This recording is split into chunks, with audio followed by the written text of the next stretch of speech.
সারা দেশে মানুষের সাথে কথা বলার সুযোগ পাইল।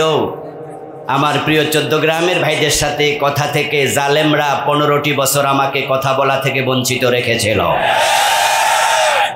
এই দেশের জামাত ইসলামী, এই দেশের বিএনপি, এই দেশের সরকার বিরোধী সব দল যখন কথা বলার কোনো পথ পায়নি, কথা বলার পরিবেশ পায়নি, সবাই মোটামুটি হতাশ হয়ে গিয়েছে, বাপ দাদা ফেল করেছে, তখন ছোট ছোট নাতি নাত করে সে আন্দোলন শুরু করেছে। ওদের হাত দিয়া এত বড় পরিবর্তন হবে পৃথিবীর কেউ ভাবেনি, ক্ষমতাসীনরা ভাবেনি, আমরা ভাবিনি। আবাবিল দিয়ে আব্রাহাকে ধ্বংস করবে আব্রাহ ভাবেনি। ঠিক তেমনি ভাবে আকাশের মালিক আল্লাহ বলে আখাযনাহুম বাগতাতান, আমি হঠাৎ করে ধরেছি, ফাইদাহুম মুবলিসুন, তখন তারা কাপড় পরে পালাবে, রান্না করা ভাত খাবে, সেই সময়টাও আর পায়নি। জামাতে ইসলামী আল্লাহর নবীর দল, ইসলামের পক্ষের দল, কোরআনের দল, তাদেরকে যারা নিভিয়ে দিতে চাইবে আল্লাহই তাদেরকে নিভিয়ে দেবেন। সম্মানিত শ্রোতা ভাইয়েরা, চৌদ্দগ্রামের প্রিয় জনতা, আসসালামু আলাইকুম ওয়া রাহমাতুল্লাহ। আপনারা কেমন আছেন? শুধুমাত্র চৌদ্দগ্রামের মানুষকে তিনি মুক্ত করেননি, 56,000 বর্গ মাইলের বাংলাদেশকে আল্লাহ মুক্ত করেছেন। এই হায়নাগুলো 56,000 বর্গ মাইলের বাংলাদেশটাকে জেলখানা বানিয়ে রেখেছিল। তারাই পুরা বাংলাদেশটাকে শ্মশানে পরিণত করেছিল। আল্লাহ তাদের কবল থেকে এই জাতিকে মুক্ত করলেন, আমাদেরকে খোলা ময়দানে, খোলা মাঠে নির্বিঘ্নে নিশ্চিন্তে কথা বলার সুযোগ করে দিলেন। এই জন্য আল্লাহকে শুরুতে কৃতজ্ঞতা জানাচ্ছি, কালিমাত শুকর পড়ছি আলহামদুলিল্লাহ। তারা চাইবে আল্লাহর দ্বীনকে মুখের ফুৎকার দিয়ে নিভিয়ে দিতে। এটা আল্লাহরই কথা, ইউরিদুনা লিইউতফিউ নূরাল্লাহি বিআফওয়াহিহিম। সূরাতুস সাফে আল্লাহ বলেছেন তারা চাইবে আল্লাহর নূর তথা ইসলামকে ফুৎকার দিয়ে নিভিয়ে দিতে, কিন্তু আল্লাহু মুতিম্মু নূরিহি, আল্লাহর সিদ্ধান্ত তিনি ঘোষণা করছেন, আমার সিদ্ধান্ত হলো আমার দ্বীনের পূর্ণতা আমি দেবই। তারা চাইলেও নিভিয়ে দিতে পারবে না। বাংলাদেশও চেয়েছিল বাংলাদেশ জামাত ইসলামীকে 1 আগস্ট তারা ব্যান করার মাধ্যমে এই দেশের তাওহীদি জনতাকে কণ্ঠ চেপে দিয়ে কোরআনের কথা আর বলতে দেবে না। কিন্তু আল্লাহ তার দ্বীনের পূর্ণতা শুরু করেছেন, তারা 3-4 দিন পর থেকে উল্টা তাদেরকে দেশ ছাড়া করে দিয়েছে।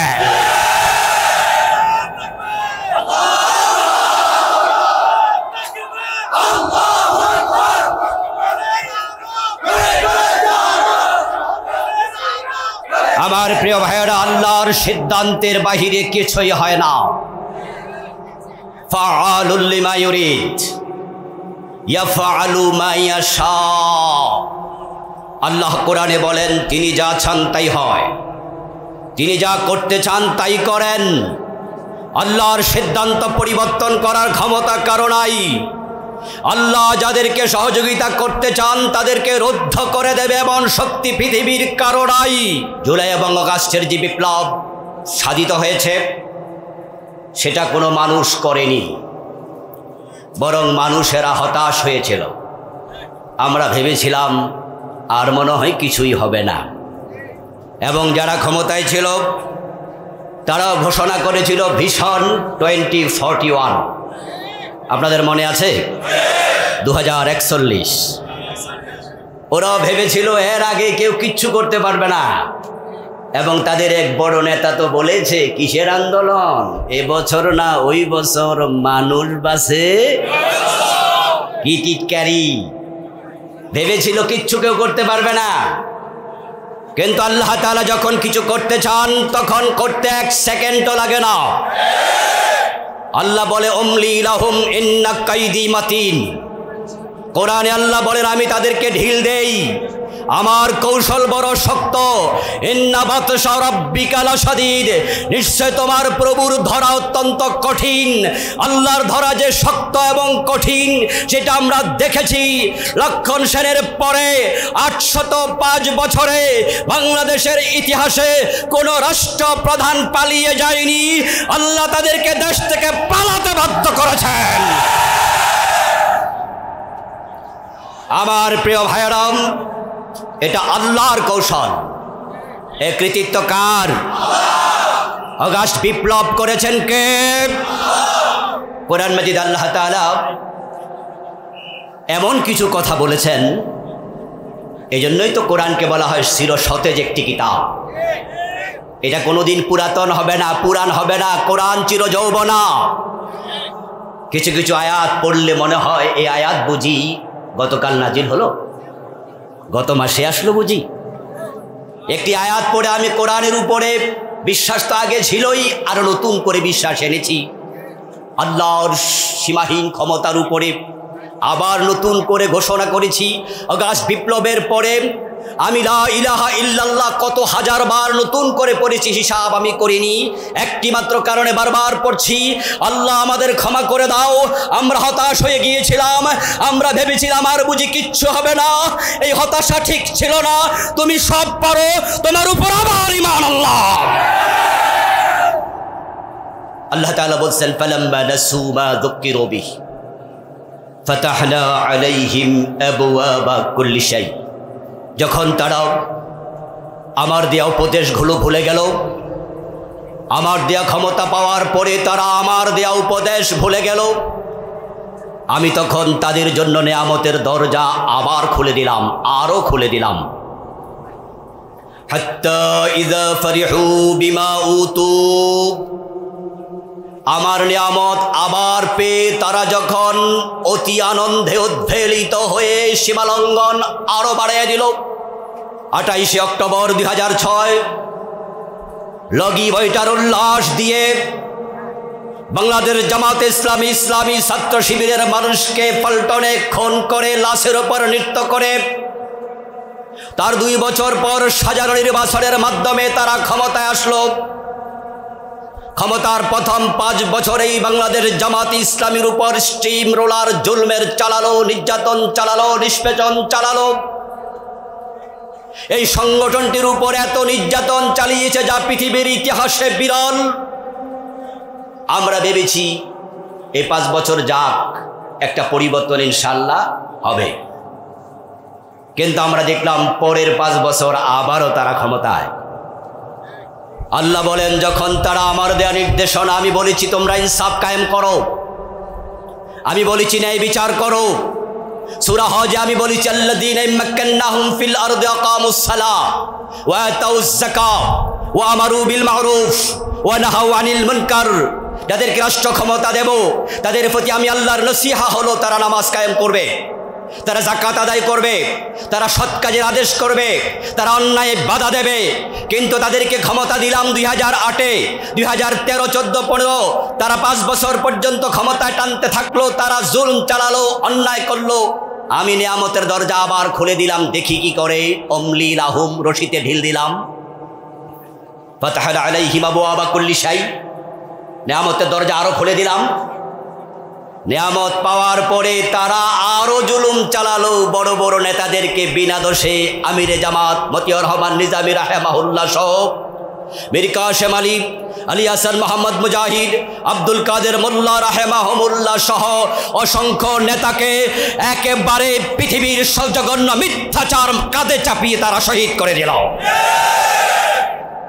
ক্ষমতা পাওয়ার পরে তারা সীমা লঙ্ঘন করতে করতে এমন পর্যায়ে গেল, আল্লামা সাইদির মতো বাংলাদেশের 1 নম্বর মুফাসসিরকে 13টি বছর বিনা দোষে হত্যাকারী, ধর্ষণকারী, খুনি, লুটেরা বানিয়ে তারা জেলখানায় শুধু রাখেনি, ওনাকে হাসপাতালে সুস্থ অবস্থায় এনে স্লো পয়জনিং করে হত্যা পর্যন্ত করল। ফাতাহনা আলাইহিম আবওয়াবা কুল্লি শাই, আমি নিয়ামতের দরজা বন্ধ করিনি, আরো খুলে দিলাম। কিন্তু যখন দেখলাম তারা আমার পাওয়া ক্ষমতা, আমার দেয়া ক্ষমতা পেয়ে আমার দ্বীনের উপর, দ্বীনওয়ালাদের উপর জুলুম করছে, আখাযনাহুম বাগতাতান, আমি জুলাই মাসে হঠাৎ করে আবাবিল পাখিগুলো পাঠিয়ে দিলাম। জুলাই আন্দোলনে যারা ছিল তা আল্লাহর পাঠানো আবাবিল ছিল, আবাবিল। সূরত পরিবর্তন, পাখি নয়, এটা মানুষ নামক আবাবিল। আখাযনাহুম বাগতাতান, কোরআনে আল্লাহ বলছে আমি হঠাৎ করে ধরেছি। আচ্ছা আপনারা বলুন তো, 5ই আগস্টে যারা পলাইলো তারা কি আগে জানতো? এভাবে আল্লাহ ধরবে এটা কি আমরা জানতাম? আচ্ছা আমরা যারা আন্দোলন করেছি, 9 দফার আন্দোলনকে আমরা কয় দফায় নিয়েছিলাম? 1 দফায়। 1 দফার আন্দোলনে কি বাংলাদেশ সরকার পলাইয়া যাক এরকম কোনো দাবি ছিল? দাবি ছিল তাদের পদত্যাগ, তারা ক্ষমতা থেকে নেমে যাক, এরপর নতুন সরকার আসবে, নতুন নির্বাচন হবে, বাংলাদেশ নতুনভাবে আগাবেই হলো দাবি।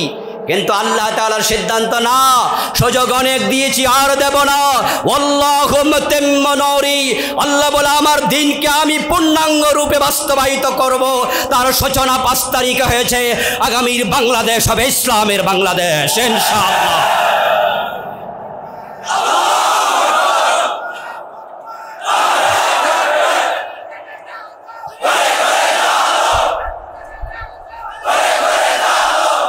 আমার প্রিয় ভাইরা, আমি আপনাদের সম্মুখে পবিত্র কোরআন মাজিদ থেকে ছোট্ট একখানি আয়াত তেলাওয়াত করলাম। শুরুতে ইন্না আরসালনাকা শাহিদা ওয়া মুবাশশিরা ওয়া নাযীরা ওয়া দাঈয়ান ইলাল্লাহি বিইযনিহি ওয়া সিরাজাম মুনীরা।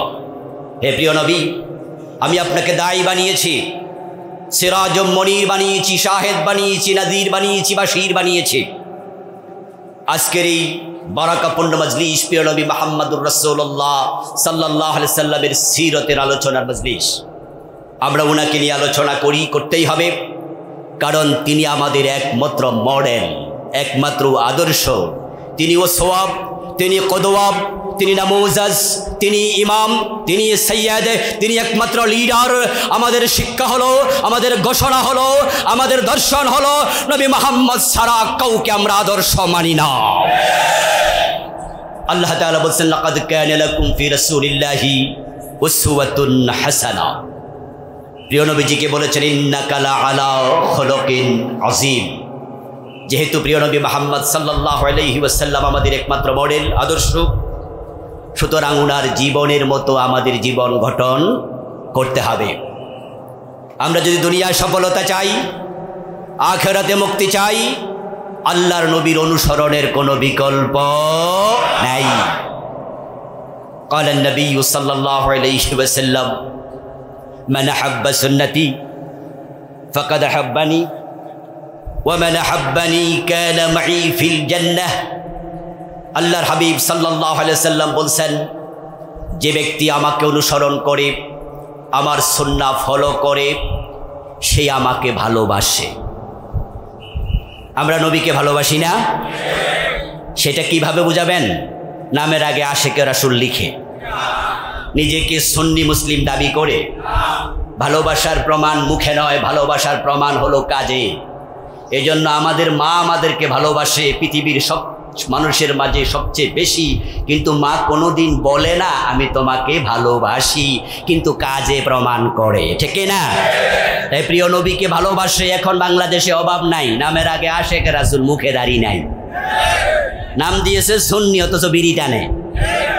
রাসূলকে ভালোবাসেন, মুখে বলবেন না, এটা কাজে দেখানোর বিষয়। রাসূল বলছেন মান আহাব্বা সুন্নতি ফাকাদ আহাব্বানি। যে আমার সুন্নাহকে ভালোবাসে সে আমি নবী মুহাম্মদকে ভালোবাসে। আর ওয়া মান আহাব্বানি কানা মাই ফিল জান্নাহ। রাসূলুল্লাহ সাল্লাল্লাহু আলাইহি সাল্লাম বলছেন যে আমার সুন্নাহকে ভালোবাসার মাধ্যমে আমি নবী মুহাম্মদের ভালোবাসার প্রমাণ দেবে, সে জান্নাতে আমার সাথে ঢুকবে। আমরা আল্লাহর জান্নাতে যেতে চাই। দুনিয়ার কোনো স্বার্থের জন্য বাংলাদেশ জামাত ইসলামী, ইসলামী ছাত্র শিবির কাজ করে না। আমরা শুধু আল্লাহর জান্নাত পাওয়ার মানুষেই সামনে এগিয়ে যাচ্ছি। আল্লাহর নবীর অনুসরণকে আমাদের জীবনের লক্ষ্য বানিয়েছি। দিনের বিজয় হওয়ার আগ পর্যন্ত আমরা কেউ থামব না, আমরা লক্ষ্য পানে এগিয়ে যাব। আমাদেরকে কেউ থামাতে পারে না। জান্নাতের পথের যাত্রীরা কখনো থেমে যায় না, এটার প্রমাণ আমরা দিয়েছি। যার কারণেই তো আমাদের নেতারা আপোষ করে নাই। আপোষ করলে ফাঁসিতে ঝুলা লাগতো না, আপোষ করলে জেলে থাকা লাগতো না, বরং আপোষহীনতা দেখিয়ে হাসতে হাসতে ফাঁসির মঞ্চে গিয়েছে। একটা মাত্র কারণ, তারা জানে মৃত্যু শাহাদাত, শাহাদাত মানেই আল্লাহর জান্নাত।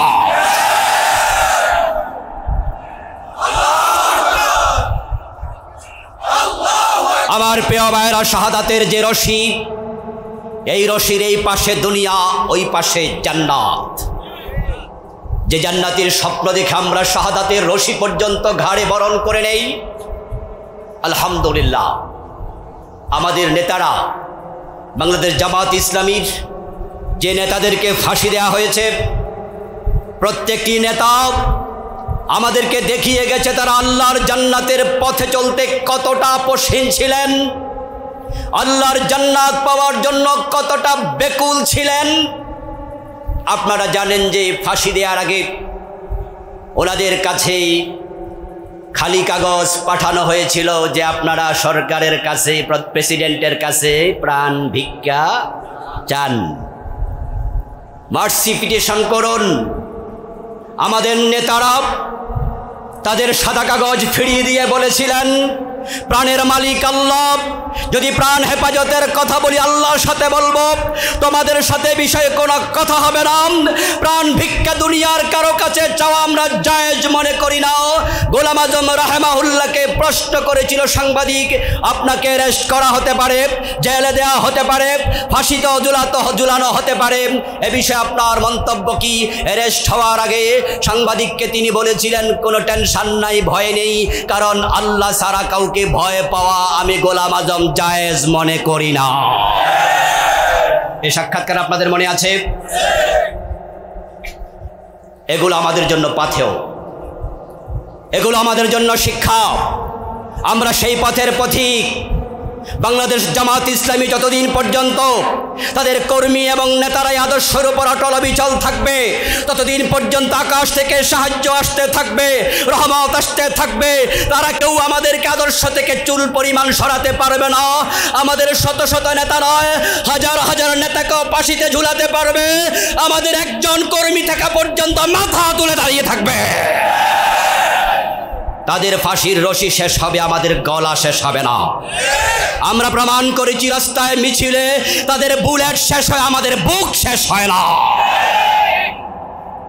যে জান্নাতের লক্ষ্যে আমাদের নেতারা এগিয়ে গিয়েছেন, শাহাদাতের রশি গর্দানে বরণ করেছেন, সে জান্নাতে যাওয়ার শখ আপনাদেরও আছে না নাই? তো আল্লাহর নবীর সাথে জান্নাতে যেতে হলে কানা মাই ফিল জান্নাহ, রাসূলুল্লাহ বলছেন, আমার সুন্নাহ যদি জীবন অনুসরণ করে আমার সাথে সেই জান্নাত পাবে। জামাত ইসলামীতে কি নাম লেখাইলে জান্নাত? এরকম কিছু আছে নাকি? জামাতের দায়িত্বশীল এটা বলে নাকি? সুতরাং আপনি নাম লেখাইছেন, আপনি জামাত ইসলামী, কিন্তু আপনার জীবনে ঘোষের লেনদেন আছে, সুদের লেনদেন আছে, আপনি টাকলোর নিচে কাপড় পরছেন, আপনি মুখের দাড়িতে শেভ করছেন, আপনি মিথ্যার আশ্রয় নেন, আপনি ওজনে কম দেন, আপনি মালে বেজাল দেন, আপনার জীবনে সুন্নাহর ঘাটতি আছে, ফরজের ঘাটতি আছে। আল্লাহর হাবিব বলছেন, কুল্লু উম্মতি ইয়াদখুলুনাল জান্নাহ, আমার সব উম্মত জান্নাতে যাবে, ইল্লা মান আবা, তবে অস্বীকারী উম্মত জান্নাত পাবে না। কিলা মান আবা ইয়া রাসূলুল্লাহ, প্রশ্ন করা হলো, আল্লাহর নবী অস্বীকারী উম্মত আবার সে কে? প্রিয় নবীজি জবাব দেন, মান আতাআনি দাখালাল জান্নাহ ওয়া মান আসানি ফাকাদ আবা, যে ব্যক্তি আমি নবীকে অনুসরণ করে জীবন চালাবে সে জান্নাতে যাবে, যে আমাকে অনুসরণ করতে রাজি হবে না সে অস্বীকারী, তার কপালে জান্নাত নাই। এই হাদিস দিয়েও প্রমাণ হয় জান্নাতে যেতে হলে রাসূলের অনুসরণ লাগবেই। এই দেশে দিন বিজয় হোক আর না হোক, আপনার জান্নাত আটকে যাবে না। দিন বিজয়ের সাথে জান্নাত পাওয়ার কোনো সম্পর্ক নাই। জান্নাত পাওয়ার সম্পর্ক রাসূলের আদর্শ অনুসরণের সাথে। বাংলাদেশে দিনকে বিজয়ী অবস্থায় আল্লামা নিজামী দেখে যায় নাই, আল্লামা সাইদি দেখে যায় নাই, আল্লামা এইভাবে কত আছে, জুনাইদ বাবুনগরী দেখে যায় নাই, কিন্তু তারা অনুসরণকারী ছিলেন। আমরা আশা করি তারা জান্নাতে চলে গেছেন। আর দিন যদি আগামী বছর, পরের বছর 100-200 আসন পাইয়া বিজয়ী হয়ে যায়, এদেশে যদি কোরআনের আইন কায়েমও হয়ে যায়, কিন্তু আপনি সুদ খাচ্ছেন, দিন বিজয় হলো আপনার কোনো লাভ নাই। এই জন্য প্রিয় নবীর সুন্নাহকে, আদর্শকে লালন করতে হবে ভালো করে। ওটুকু আর শোনার পরে যাদের মাথায় টুপি আছে তারা একটু বেশি খুশি, তারা কয় যাক তাহলে আমি জান্নাতি। যাদের মুখে দাঁড়িয়ে আছে তারা আর একটু বেশি খুশি, আমার তো সুন্নত আছে তাইলে আমি জান্নাতি। আমার প্রিয় ভাই, দাঁড়িয়ে আর টুপিতে যদি শুধু সুন্নাহ আছে মনে করেন, ভুল করবেন। সুন্নাহ দাঁড়িয়ে এবং টুপিতে সীমাবদ্ধ নয়। সুন্নাহ হলো ব্যক্তি জীবন থেকে আন্তর্জাতিক বলয় পর্যন্ত, রান্নাঘর থেকে সংসদ ভবন পর্যন্ত, জীবনের বটম থেকে টপ পর্যন্ত। আপনি থাকবেন যেখানে, সুন্নাহ থাকবে সেখানে। যারা দাঁড়িয়ে এবং টুপিকে সুন্নায় আবদ্ধ করে ফেলেছে, তাদের অবহেলার কারণে বাংলাদেশ কোরআন দিয়ে পরিচালিত হচ্ছে না। আর যারা পুরা জীবনে সুন্নাহ আছে মনে করে, তারাই কোরআনের আন্দোলনে শরীক হয়ে যায়। আমরা সুন্নাহ মানতে গিয়ে সুবিধাবাদী হই, প্রবৃত্তির অনুসারী হই। আল্লাহর হাবিব সাল্লাল্লাহু আলাইহি সাল্লাম কিভাবে ডান পা দিয়ে মসজিদে ঢুকেছেন, সেইভাবে ডান পা দিয়ে আমরা মসজিদে ঢুকি। কিভাবে তিনি নামাজ পড়ে আল্লাহু আকবার বলে নিয়ত বেঁধেছেন, আমরা সেভাবে বাদী। কোনো অসুবিধা নেই, রাসূলের সুন্নাহ ফলো করছি সবাই মিলে। আমাদের কুমিল্লা জজকোট মসজিদের জজ সাহেব যখন নামাজ পড়তে যান, জোহরের নামাজে 2 রাকাত পড়ার পরে ইমাম সাহেব ভুলে তিনি আত্তাহিয়াতু পড়তে বসেননি। 2 রাকাত পড়ার পরে আত্তাহিয়াতু পড়তে হবে, বসতে হবে, এটা ওয়াজিব। ইমাম ভুলে দাঁড়াতে শুরু করলেন। এই অবস্থায় পিছন দিয়ে মানুষ লোকমা দেয়, জজ সাহেবও লোকমা দিল। মাসালা জানে 2 রাকাত পড়ার পরে বসতে হবে, এটা ওয়াজিব। ইমাম সাহেব হুজুর লোকমা গ্রহণ করলেন, বসলেন, আর তাহিয়াতু পড়ে সুন্দরভাবে নামাজ যথারীতি শেষ করলেন। এবার জজ সাহেব গেল উনার কোর্টে, এজলাসে বসলো, চোরের মামলার রায় দিল। তখন তিনি চোরকে জেল দিল। চোরকে জেল দেয়া নাকি চোরের হাত কাটা, কোনটা ফরজ? আল্লাহর আইন কি জেল দেয়া না চোর ধরে হাত কাটা? চোর ধরে হাত কেটে দেয়াটা কি ওয়াজিব নাকি ফরজ? গুরুত্ব ওয়াজিবের বেশি না ফরজের বেশি?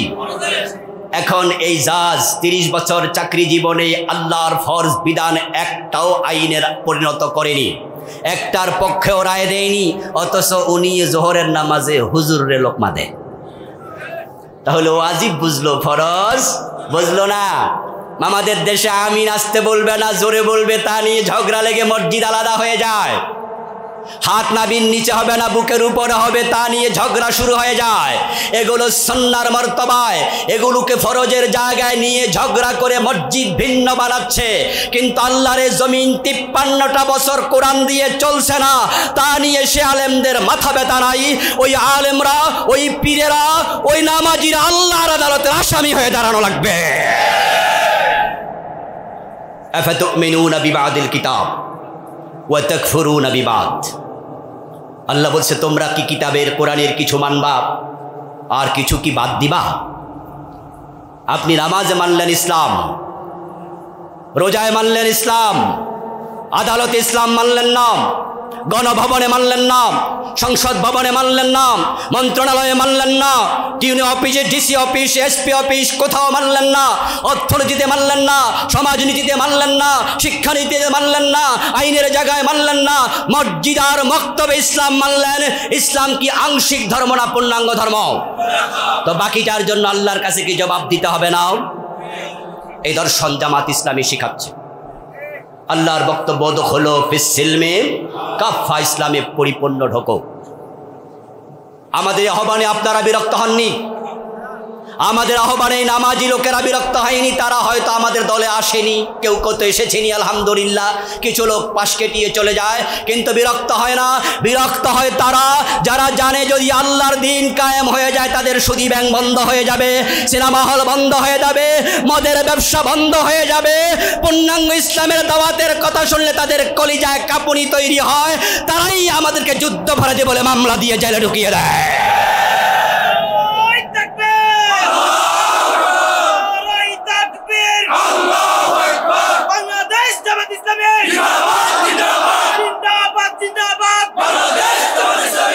রাসূলুল্লাহ সাল্লাল্লাহু আলাইহি ওয়াসাল্লাম মসজিদের যেমন তিনি আবার মদিনা রাষ্ট্রের প্রেসিডেন্ট ছিলেন।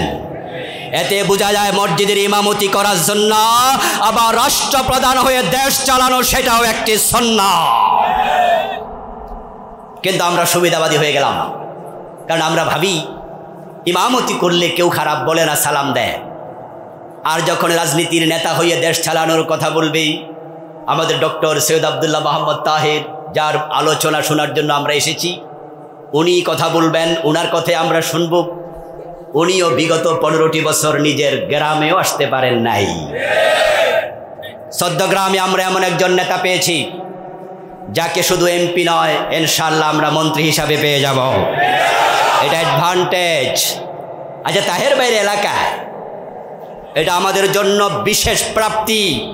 শুধুমাত্র চট্টগ্রামের নেতা নয়, শুধু জাতীয় নেতা নয়, সৈয়দ আব্দুল্লাহ মোহাম্মদ তাহের ভাই আন্তর্জাতিক বিশ্ব ইসলামী আন্দোলনের নেতা।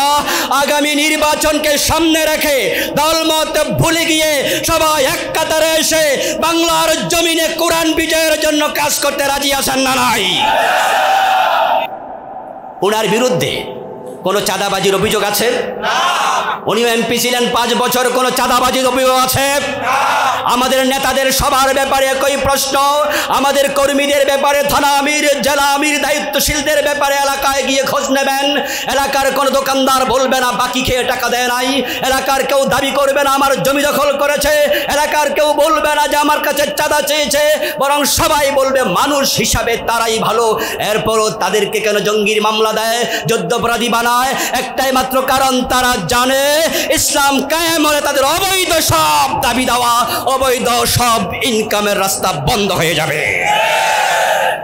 ইসলাম কায়েম হলে চোরের হাত কাটা হবে। আল্লাহ হাবিব বলেছেন, আমার মেয়ে ফাতেমা চুরি করলে ফাতেমার হাতটাও। 53 বছরের বাংলাদেশে চোরের হাত কাটছেন কয়দিন? আল্লাহর কাছে কি জবাব দেয়া লাগবে না? 92% মুসলমান সাবধান হয়ে যান, আল্লাহর আদালতের আসামি হওয়া যেন না লাগে। আমার রাসূল যদি বলেন আমার রেখে আসা ইসলামকে তারা অর্ধেক বাদ দিছে, অর্ধেক গ্রহণ করেছে, আল্লাহ তুমি বিচার করো। আল্লাহর কোরআন বাংলাদেশের সংবিধান হতে পারেনি, অথচ আমরা 92% মুসলমান। আল্লাহর শুকরিয়া, আল্লাহর শুকরিয়া, আল্লাহর শুকরিয়া। 53 বছর পরে এমন সুযোগ বাংলাদেশে আল্লাহ করে দিয়েছেন। এখন যদি আমরা চাই, অন্তর্বর্তীকালীন সরকার চায়, তাদেরকে আমরা চাপ প্রয়োগ করে বাধ্য করতে পারি, নতুন করে গণভোটের আয়োজন করে পুরা সংবিধান পরিবর্তন করে সরাসরি আল্লাহর কোরআনকে সংবিধান ঘোষণা দেওয়ার পরিবেশ তৈরি হয়ে গেছে। সেজন্য কাজ করতে হবে, আল্লাহ দেওয়ার সুযোগটা কাজে লাগাতে হবে। আলেম ওলামাদের প্রতি বিশেষ অনুরোধ রেখে কথা শেষ করছি। প্রিয় হযরত উলামায়ে কেরাম, আমরা ইখতিলাফ ভুলে যেতে চাই। কেউ আমরা কিয়াম করি, কেউ করি না, কেউ জোরে আমিন বলি, কেউ বলি না, কেউ মিলাদুন নবী পালন করি, কেউ সিরাতুন নবী পালন করছি, কিন্তু আমরা সকলে দিন শেষে এক জায়গায় দলিল খুঁজি, কোরআন এবং সুন্নাহ, ঠিক না? যদি আপনাকে আমি বলি আপনি আমিন আসতে কেন বলেন, আপনি জবাব দেন এটা হাদিসে আছে। যদি আপনাকে আবার জিজ্ঞাসা করি আমিন আসতে জোরে কেন বলেন, আপনিও বলেন যে এটা হাদিসে আছে। ভাই আপনি ইয়া নবী সালাম আলাইকা বলে কিয়াম কেন করেন? আপনি বলেন যে রাসূল একজন সাহাবীকে বলেছে কুমু ইলা সাইয়্যিদিকুম সাদ বিন মুআজকে লক্ষ্য করে বলছে তোমাদের নেতা আসছে তার জন্য দাঁড়ায়া যাও, সুতরাং রাসূলের সম্মানে দাঁড়ানো যাবে, এটা হাদিসে আছে। আপনাকে জিজ্ঞাসা করলাম আপনি কেন কিয়াম করেন না, আপনি বলেন যে রাসূল দাঁড়িয়ে যাওয়া পছন্দ করতেন না, এটা হাদিসে আছে, এই জন্য আমি দাঁড়াই না। সবাই মিলে দলিল খুঁজি কোথায়? হাদিসে এবং কোরআনে। তাহলে বোঝা গেল ইখতিলাফ থাকার পরও আমরা কোরআন হাদিসের ব্যাপারে একমত, এ বিষয়ে কোনো ইখতিলাফ নাই। আগামীর বাংলাদেশ কোরআনের বাংলাদেশ হবে, হাদিসের বাংলাদেশ হবে, কোরআন সংবিধান হবে। ইখতিলাফ ভুলে গিয়ে এই বিষয়ে আলেমদের ঐক্যবদ্ধ হওয়ার আহ্বান জানাচ্ছি। আলেমরা একমত হয়ে গেলে জালেমরা লেজ তুলে পালিয়ে যাবে। আল্লাহ তৌফিক দান করুন, বলেন আমিন। আসসালামু আলাইকুম ওয়া রাহমাতুল্লাহি ওয়া বারাকাতুহু।